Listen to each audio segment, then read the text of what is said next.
Hi, everybody. This is Kathy Ann with Deception and Healthcare in America with Kathy Ann and Jennifer. And today's topic is about blood work. Jennifer and I actually had our blood work done within the same time frame, and both of our labs came back and we got our results. And they're pretty interesting, and that's what we're going to talk about today is the results of our blood work. So mine's actually kind of boring, but Jennifer is a wealth of information because she's a nutritionist and a type 1 diabetic.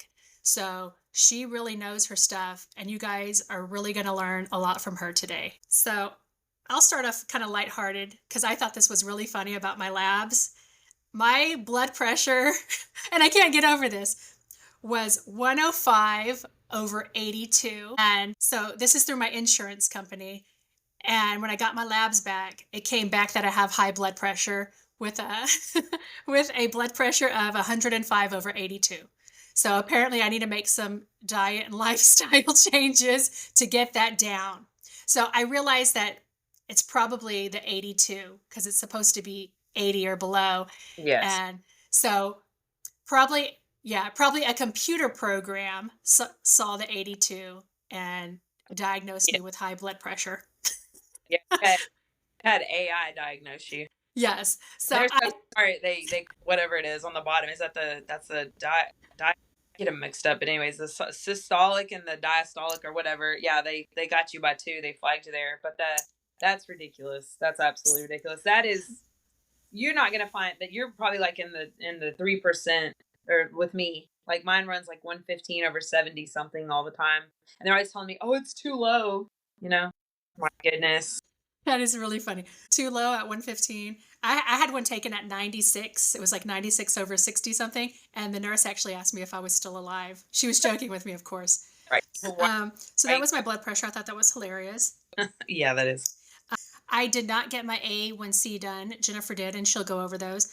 But my triglycerides were 83, and it says they're supposed to be under 150. Which is yeah.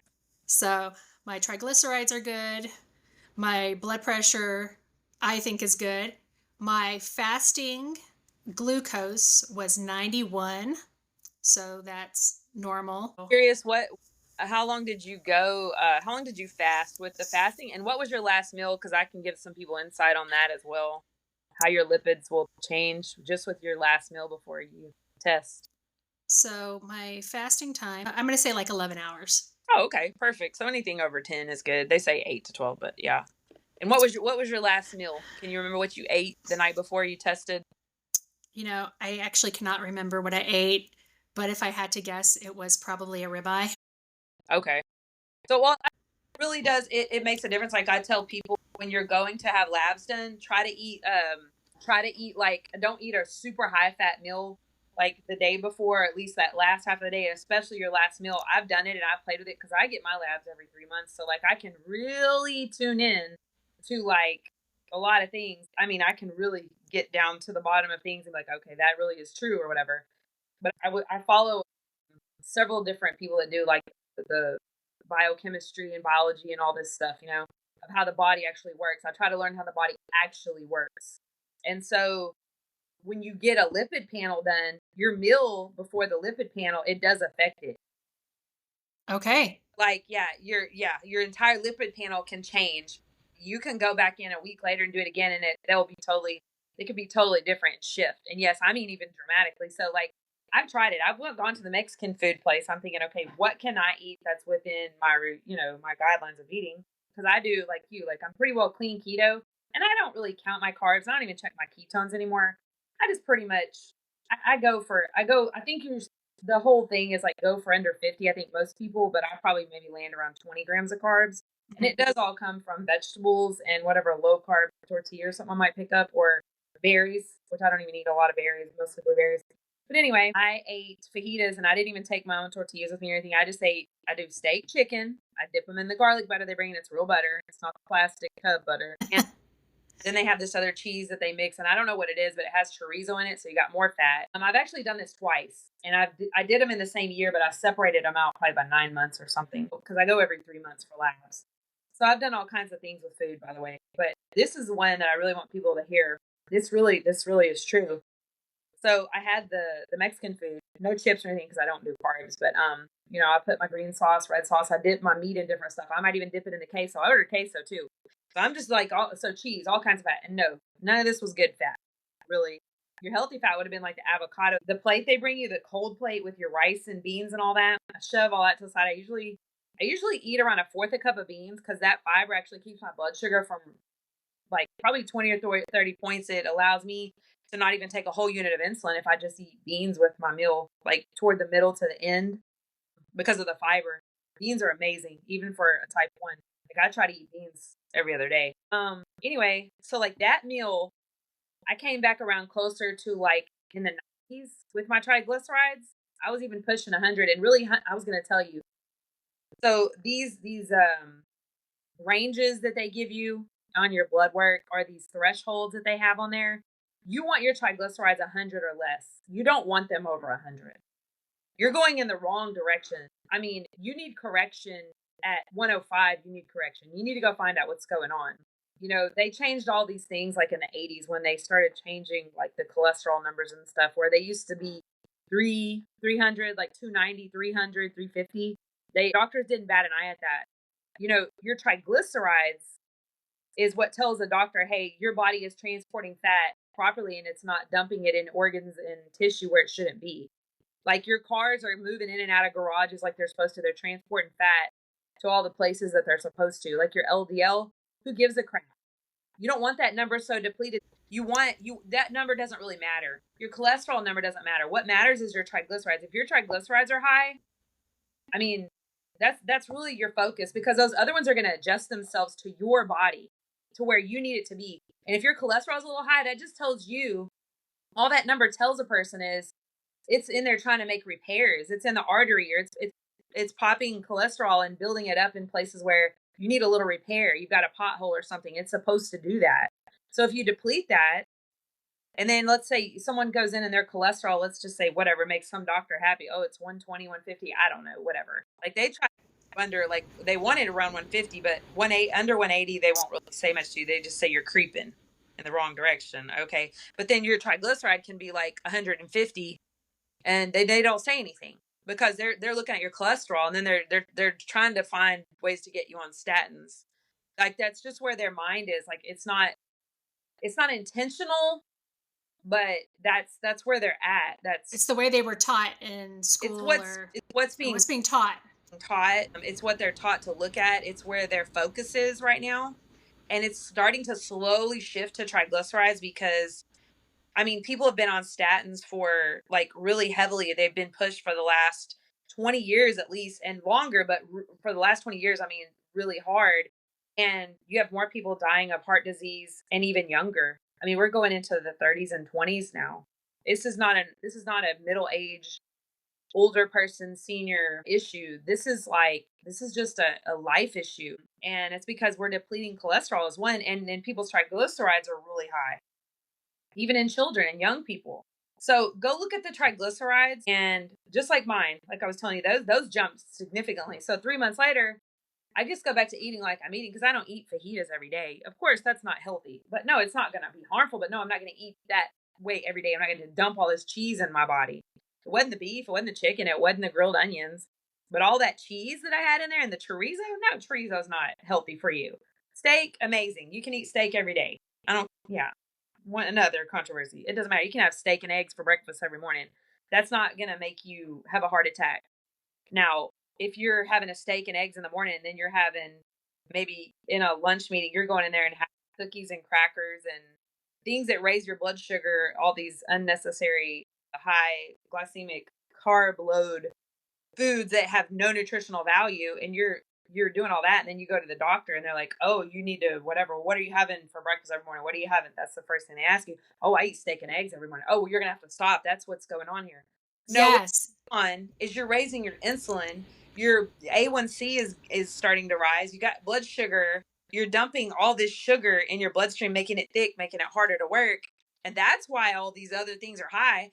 That's why your triglycerides are high, because you're starting to have the metabolic dysfunction. It's not working properly. Like with you, your triglycerides were what did you say? I Yours think are they were 83. oh 83. yeah. So that tells me the food that you're choosing to eat, which I already know is good food, we can go ahead and put that out there. And that's one of our points. We eat very similar, like literally Yes. very similar. We probably eat the same stuff on different days. I mean, I think I could safely Yeah. say that.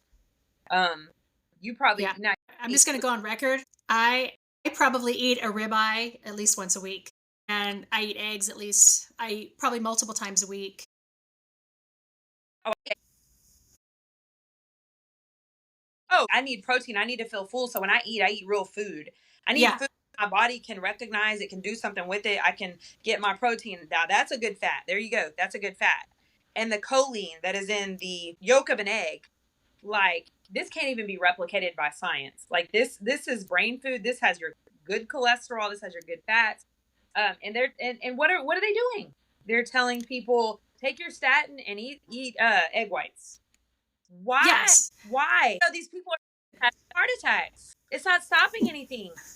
Well, I mean, not your A1C, your triglycerides. Yeah, we're not really looking at that. We're looking at that cholesterol. We want to drive that down. So basically, you're driving a number down and you're depleting something now the body can't even make, because your body will make all the cholesterol it needs. It just will. We get it from sunshine, vitamin D. So if your vitamin D is low, guess what? There's another problem. You can't make the cholesterol. You're not making the cholesterol that your body needs. So then on top of that, you're taking a statin. I mean, you're causing this just, it's insane the train wreck that's going on. But No, I agree with you. Actually, your brain is made up of cholesterol. that's right. Our brain prefers fat. And people want to Yeah. say it's sugar. No, no, no, no, no, no. From the beginning of time, from caveman all the way through, I know we've modernized and we're more, we've gone through the all these changes as men and women. Like we've evolved. I understand our foods have evolved, things have evolved, our bodies change and adapt. Just like we don't use our very, very back molars, and a lot of people, that's why they're like, oh, you just don't need them because we don't eat some of the things we ate. But even back then, like what were our ancestors? Let's even go back several hundred years, 300 years. 200 years wasn't that long ago, but even 100 years ago, were people living off of pasta and spaghetti and Olive Garden and Chinese noodles, lo mein? I mean, I'm throwing things out here that I see people eating every day. If I walk in the mall to grab something, it's like the first thing people do. They stop and grab their Chinese food with lo mein or rice. Were our eating this stuff even 100 years ago? No, we were eating. They were No, you were eating like a pot roast. okra and peas and corn and things like those were the starches, and those were just like secondary. Like you had the meat, like you said, you had the pot roast, you had they had to make things go a long way. They had to take an animal wherever you live, whether it's squirrel or possum down here in the South, close to Louisiana, all this stuff, or if you're in the West, you might have been taking cow or a deer, and you're stretching it. If you're further north, you may have buffalo, antelope, whatever. There's just all kinds of animals. But yeah, your meal went around the protein source. So they would even take plant leaves to wrap things in other countries, in Mexico and Africa and all these places. They take and they cook in these, steam in these banana leaves. But I mean, there were berries that people picked, but no one was living on pasta. No one. Right. No one ate. Yeah. Things that existed back then were, oh, they got poison in or something from something they ate or got into, or got a disease from another animal, or the plague and all these other things. But people didn't have heart disease and type 2 diabetes. Now type 1, believe it or not, it's been around. I think it was first noted in 1700s, and you just died. Like there was not much you could do with it. But that disease it's grown a little bit because it's coming from other, like it's being carried on in DNA chains and things, but it's being activated by outside things that didn't even exist 100 years ago. So that's why type 1 is kind of becoming more prevalent, but it's only like 6% of diabetic cases, but something like that. But anyway, you just look at the food, you look at the way we ate, you look at the way we're eating, you look at how they keep shifting blood work ranges. Okay. You can go look, y'all can find this anywhere. This is not hidden. None of this stuff is hidden. It is right in under your nose in plain sight. And then walk in your grocery stores and you think that these, food gurus, these big industries, these big corporations, you think that they're not in your brain. You think they don't know what makes us tick. And food addiction is real. Carb addiction is real. Some people get more of a dopamine rush from carbs than others. They really do. So when they eat that food, their brain is buzzing and they're like, okay, I'll eat less of this later, or I'll stop tomorrow. and tomorrow never comes. So, once again, it's all in the DNA. We're all wired the same, but yet we all respond so differently. And and that all goes back to, your grandmothers, how they ate, what they were exposed to, epigenetics, and all this stuff shows up at your doorstep. Now we live in a modern society where now we get labs in. It really became, of importance, and, need to know. And, because you can flag and stop a lot of things. You can see a lot of precursors, and you can see red flags and be like, whoa, and make adjustments. That's why we're living longer. And yes, there's a lot of medical intervention, but it's just the fact that the knowledge with the medical intervention is, look how far it's taking us. I mean, people used to live 40 and 50 was not middle age. You were toward the end of your life 100 years ago. Like, they lived really hard. So anyways, the whole thing I was trying to make a point with, when your lipid panel, that's the only one you can kind of manipulate. It's going to be more accurate if you just don't eat a really high fatty meal. And I don't mean like avocados or something, but like just leave the cheeses and stuff out. If you'll just eat like a calm meal, eat some salmon, eat some turkey breast, if you get barbecue, just leave the ribs maybe out or something. Just do like a more, whatever you consider a healthy meal without all the really crazy fats that we know are not good. You're going to notice that your lipid panel will change by pretty significantly. So like, I just go back to, I usually eat like a lot of chicken and stuff the day before I know I'm going to get my labs, and then they just don't change. That's very accurate. That's just about the most accurate you can get. It will affect your lipid panel if you eat a really high fatty diet, especially before you test. But anyway, so my triglycerides came back at 114 because my A1C jumped to 7.4. It jumped over a whole point. It was right around 6.3, and it had already been climbing, and I was trying to get it under control.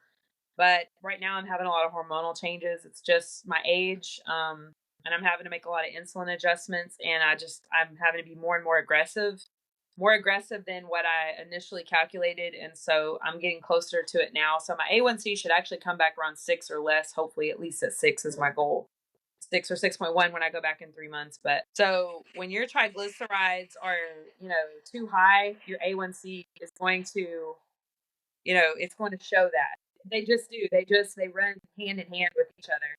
Those are really good indicators of your heart health. So that tells me, okay, hey, I'm trending in the wrong direction. I'm okay. I'm not like killing myself here, but like, I can't sit here.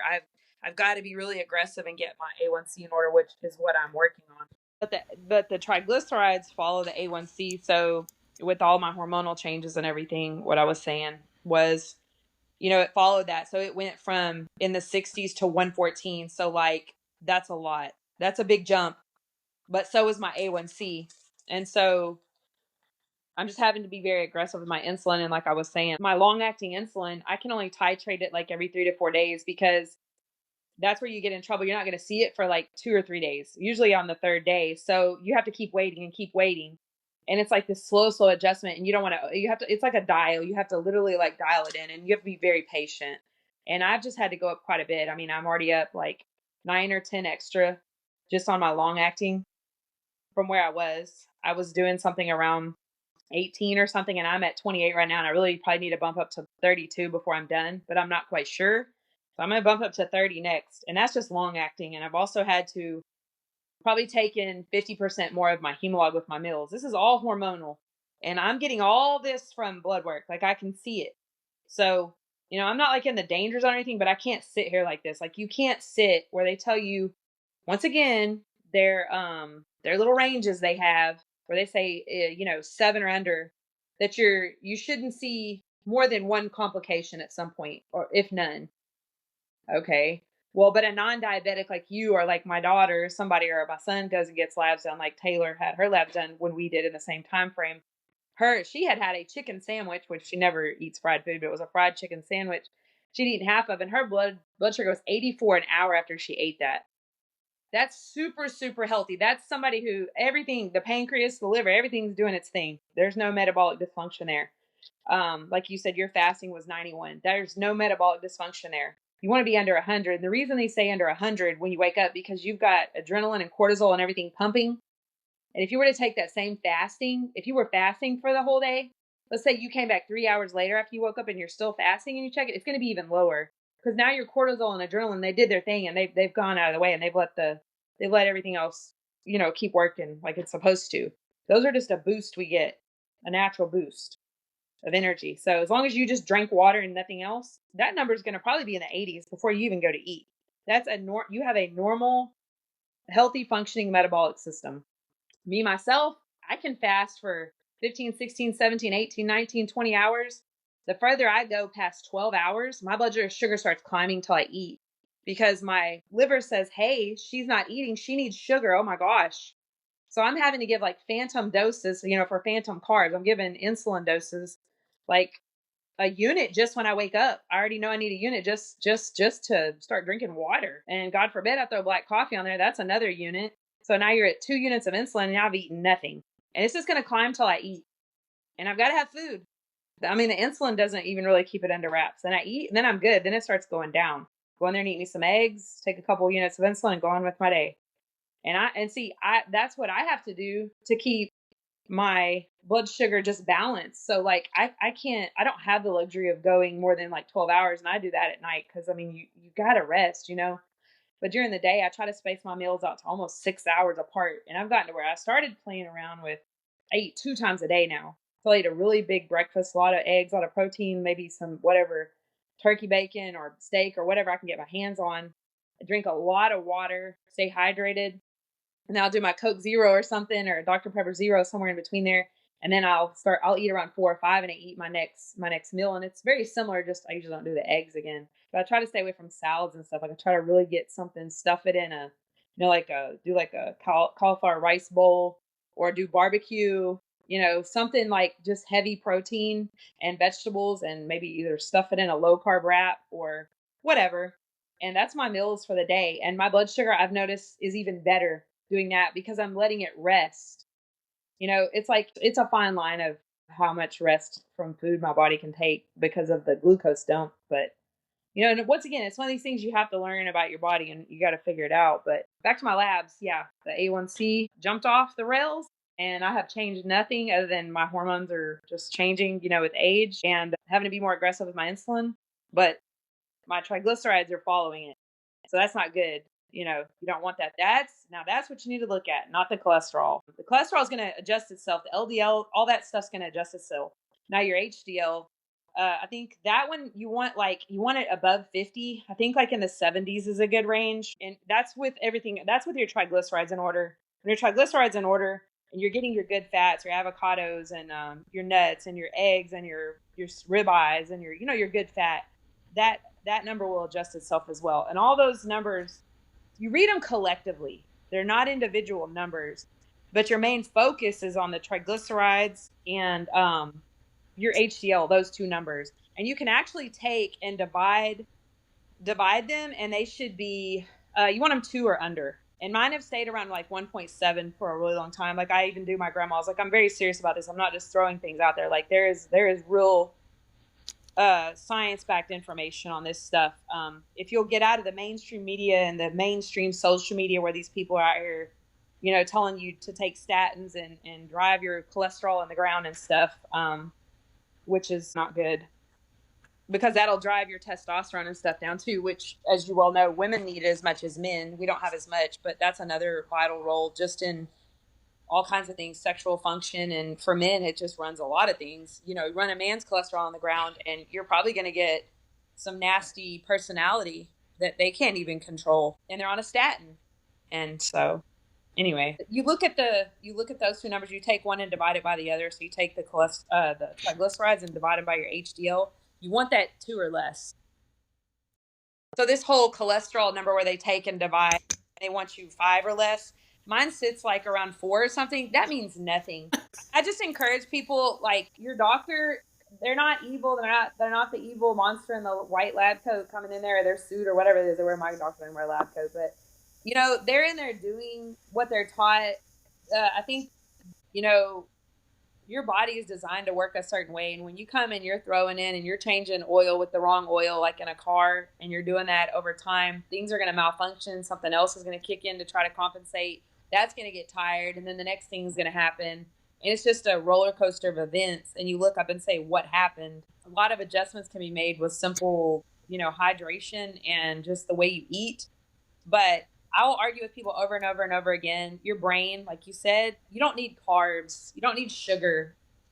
I think it's something like you have 5, is it tablespoons or teaspoons of sugar? That's all we need in our blood sugar extreme at any time or something. I don't know. But, you sit here and look at people drink 1, 2, 3, 4 sodas a day. Then they eat donuts and, 80 grams of sugar in their Starbucks coffee. And I mean, come on, y'all. What are we really talking about here? I don't really follow, like a specific diet. I'll say it's low carb, Right, anti-inflammatory, right.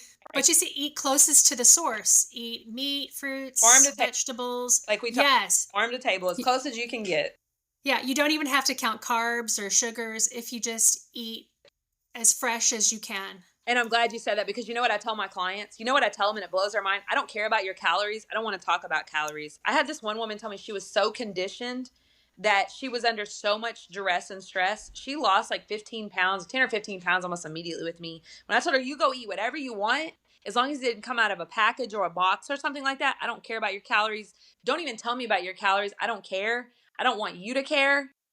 And this woman lost weight, just a lot of it was just stress, from having to worry about what she ate. And I told her, and you want your little candies? You can have like one or two of those little package wrap candies throughout the day. Just don't eat them at the same time. So it was a treat. She had one in the morning, she had one in the evening, and still lost weight. I don't care about your calories. Now, that wasn't in the protocol of that was in a package, but I was just, once again, you got to meet someone where they're at. But there you go. Once again, and she went. She was eating. She was told not to have avocado with her toast and stuff every morning. Too much cholesterol. Wow. Yeah, and eggs. She scared to eat eggs. She was eating egg whites. I said, you can use the whole egg. She was using one egg and then pouring egg whites because she didn't want to get too much egg yolk.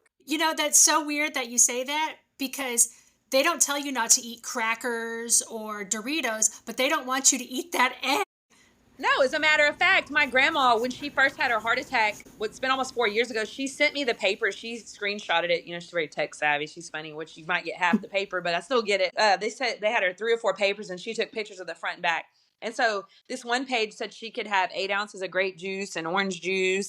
Then it said she could have, half a cup of white rice and all these things she could have at one time. She just had to measure them out. Are you kidding me? Someone who just had a widowmaker heart attack shouldn't even be here. 99% blockage, drove herself to the hospital. I mean, woman is totally resilient. But anyway, yeah, makes no sense. Like you're telling people to eat like this corn. You can have a cup of corn. You can have 3 starches in one meal. So you can have your corn, your rice, and your beans. Just make sure they're each half a cup. Holy shit. I'm sorry. Excuse the language, but my goodness. Give someone that doesn't even have diabetes. Okay, maybe my daughter can keep it at 84. Okay, that's going to be the new joke. But, you go do something like that, or even me, and I take the appropriate amount of insulin. I mean, you're going to have a humongous spike. And by the time it gets settled and down, guess what? You're hungry again because guess what? High carb diets also, you crash and it tells your brain you're starving and you're not.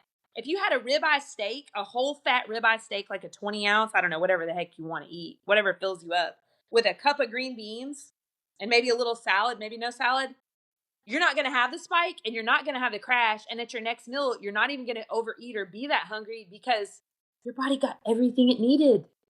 That's why I was people going to don't get say, so hungry when they eat low carb. no, I was going to say, if I ate a ribeye and green beans, which is, I actually do that a lot, Uh-huh. I usually don't even have to eat for the rest of the day. I'm so dang full. Right. And my daughter is the So, same way, actually. She eats a lot like me. She does bread maybe twice a week. She's a college kid, but she'll do like the Chick-fil-A bread or something, or she even does the gluten-free bread or the low-carb bread with me sometimes. She doesn't care.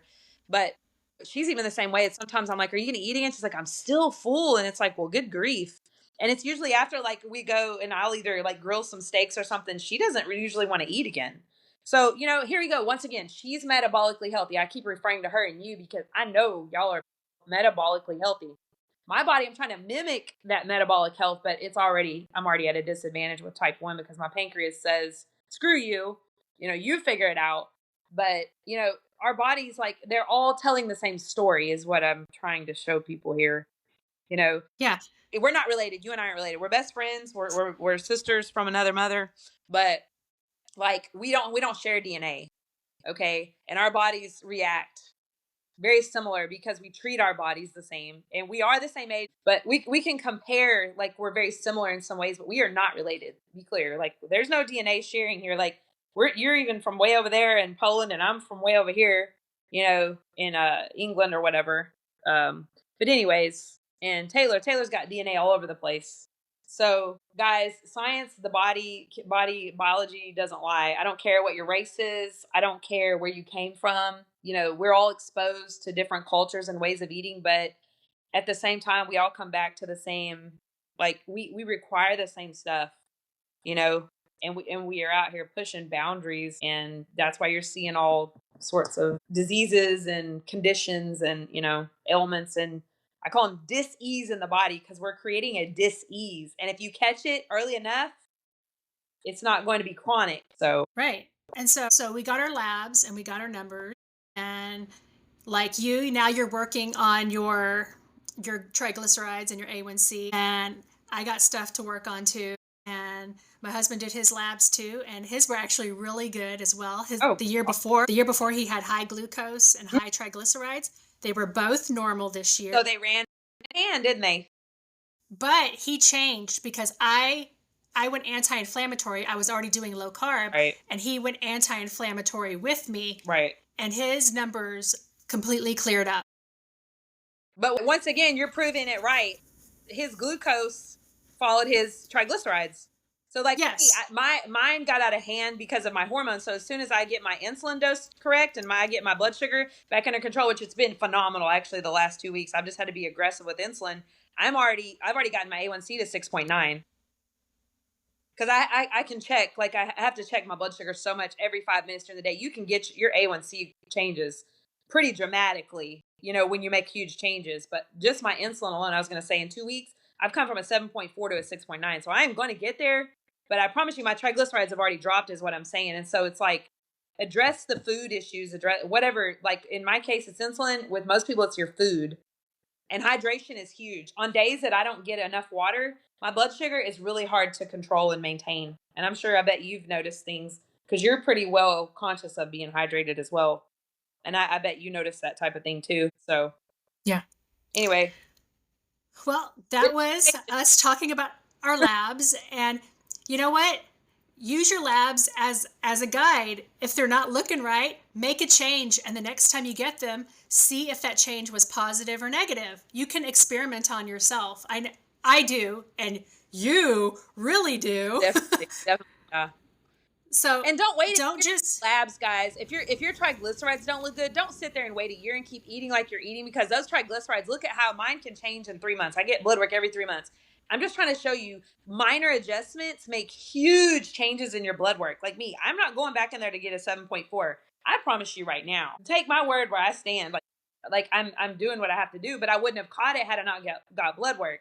A lot of type 1s won't even go in they're supposed to. They get tired of looking at it, talking about it. We get burnt out, but you can't. You can't. You can make huge changes. Just in 3 months, look what can happen. Look in 2 weeks. Yeah. I've already made changes. So don't wait a year either, please. 6 months if you're trying to make some adjustments. Don't do the year thing. You're not going to get those adjustments. You're not going to get them dialed in properly, and it's going to get thrown to the wayside, But it is serious. It is serious. And yeah, look at your triglycerides and your HDL, divide the two, and it should be 2 or less. If you're looking for true heart health, that's a really good indicator. And then of course there's other things. I'm not saying that you're good to go and you can run on with your life, but those are really good indicators of how your metabolic function is functioning, or it's not optimally or not. So that's it, and I'm done because I'll just keep going. All right, guys. So we hope y'all learned a lot. Go get your labs done. Experiment on yourself if you need to, and see if those changes help bring your numbers where they should be. Thank you guys so much for listening to our podcast today. And remember, we are not doctors or medical professionals. So if you have any medical questions or concerns, you should always consult your doctor. We are just giving you advice and talk about things that we are going through and that have worked for us. And remember, always consult your doctor first. We are not medical professionals. And we'll talk to y'all again next time with a different topic. Bye-bye.